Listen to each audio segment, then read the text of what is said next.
प्यारे बच्चों, अब तक हमने जाना कि शब्द की उत्पत्ति के आधार पर शब्द के 5 भेद किए गए हैं। आज हम रचना के आधार पर शब्द के भेद पढ़ेंगे। तो रचना के आधार पर शब्द के 3 भेद किए गए। रचना मतलब नए शब्द बनाने की प्रक्रिया को रचना या बनावट कह सकते हैं अपने।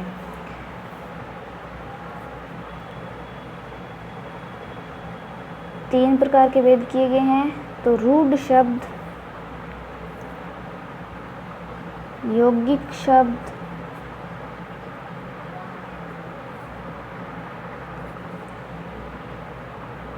व योगरूढ़ शब्द। अब हम पढ़ेंगे रूढ़ शब्द के बारे में। रूढ़ शब्द क्या है,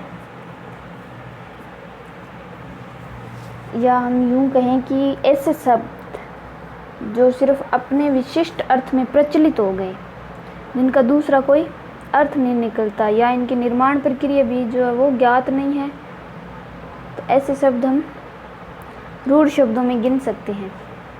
यानी वे शब्द जो किसी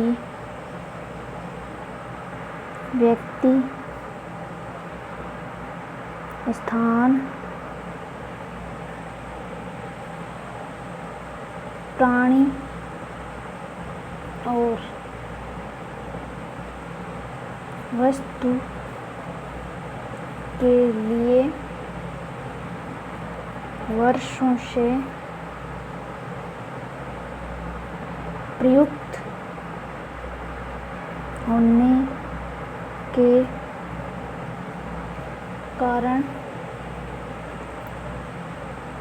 किसी विशिष्ट अर्थ में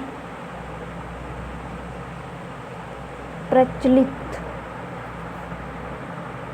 हो गए हैं, रूढ़ शब्द कहलाते हैं।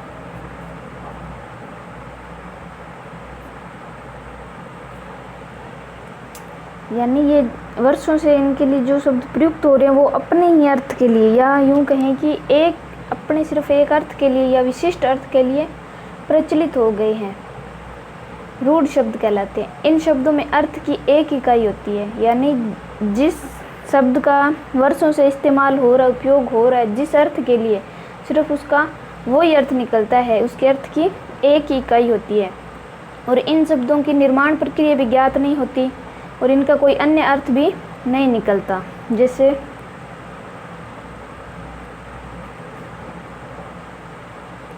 दूध,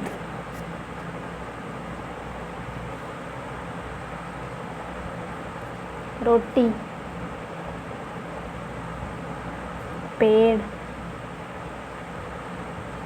पत्थर, देवता, स्त्री आदि शब्द। तो ये जो शब्द है वो अपने ही अर्थ के लिए रूढ़ हो गए, यानी इनका दूसरा कोई अर्थ नहीं निकल रहा, तो इनको हम रूढ़ शब्द बोलेंगे। आगे हम पढ़ेंगे यौगिक शब्द।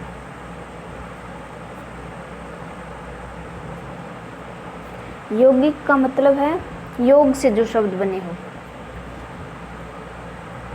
वे शब्द जो दो या दो से अधिक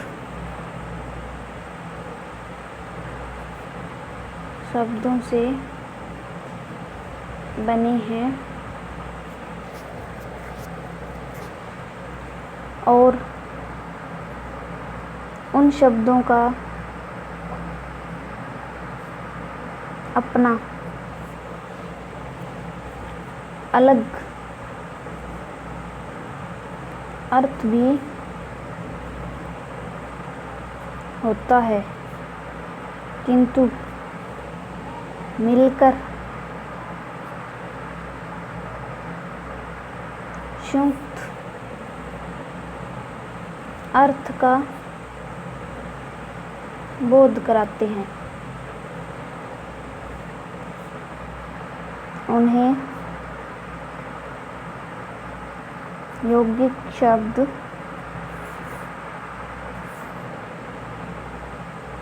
कहते हैं।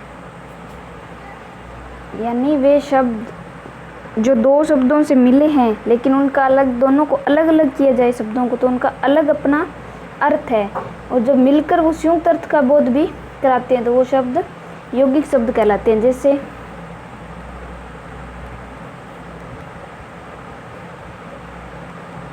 विद्यालय शब्द है, ये दो शब्दों से मिलके बना है, विद्या प्लस आल्य। विद्या हो गई पढ़ाई, आल्य हो गया घर। तो ये दोनों शब्द जो है वो अपने अलग अलग अर्थ लिए हुए हैं, और इन दोनों का जब संयुक्त रूप है विद्यालय, यानी विद्या का घर, जहाँ विद्या पढ़ाई जाती है, तो वो हो गया विद्यालय। इसी प्रकार हो गया प्रेम सागर।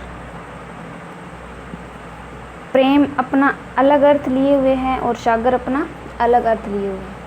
तो हम यूँ कहें कि जब इनको मिलाते हैं तो ये संयुक्त अर्थ का बोध कराते हैं, और जब इनको अलग अलग करते हैं तो इनका अपना अलग अर्थ भी होता है। तो ऐसे शब्द यौगिक शब्द कहलाते हैं। अब हम पढ़ेंगे योगरूढ़ शब्द।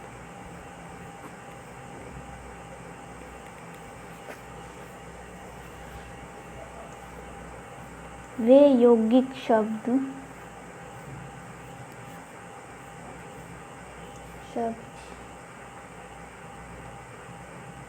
जिनका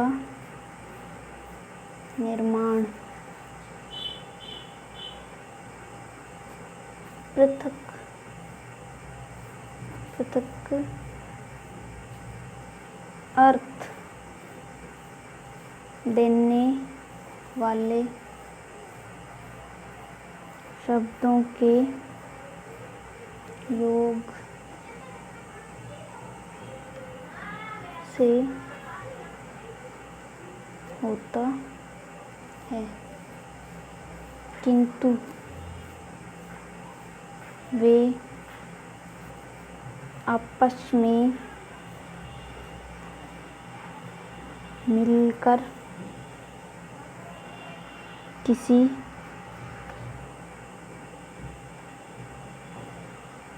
एक विशेष अर्थ का ही प्रतिपादन करने के लिए रूढ़ हो गए हैं। उन्हें योगरूढ़ शब्द कहते हैं। यानी सरल शब्दों में हम कहें कि ये वही यौगिक शब्द है यौगिक शब्द, लेकिन ये क्या है कि अपना एक विशेष अर्थ, अपने एक विशेष अर्थ के लिए ही रूढ़ हो गए, मतलब बाद में इनमें कोई चेंज नहीं हुआ, लेकिन ये यौगिक शब्द है। तो ऐसे शब्दों को हम क्या कहेंगे? योगरूढ़। जैसे पीताम्बर, हम जानते हैं कि पीताम्बर शब्द जो है वो यौगिक शब्द है, क्योंकि ये पीत यानी पिल्ला प्लस अंबर, दो शब्दों से मिलके बना ये यौगिक शब्द हो गया। लेकिन अपने को पता है कि ये पीताम्बर शब्द जो है वो विष्णु के लिए, विष्णु भगवान के लिए क्या हो गया? रूढ़ हो गया। यहाँ कहें कि प्रचलित ही हो गया इनके लिए। तो ये यौगिक भी शब्द है और विष्णु भगवान के लिए रूढ़ हो गया, तो ये योगरूढ़ शब्द हो गया। इसी प्रकार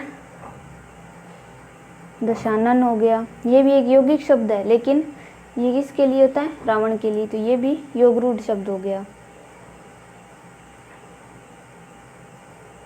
चतुर्भुज, घनश्याम आदि अनेक शब्द ऐसे हैं जो योग रूढ़ शब्द है।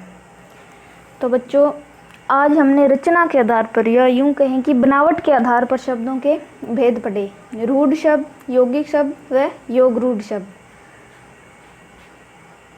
बच्चों, आप अपने अध्ययन को जारी रखें। जिस प्रकार भी, जिस माध्यम से आपके पास ये ई-लर्निंग कंटेंट पहुंच रहा है, अपने अध्ययन को जारी रखें।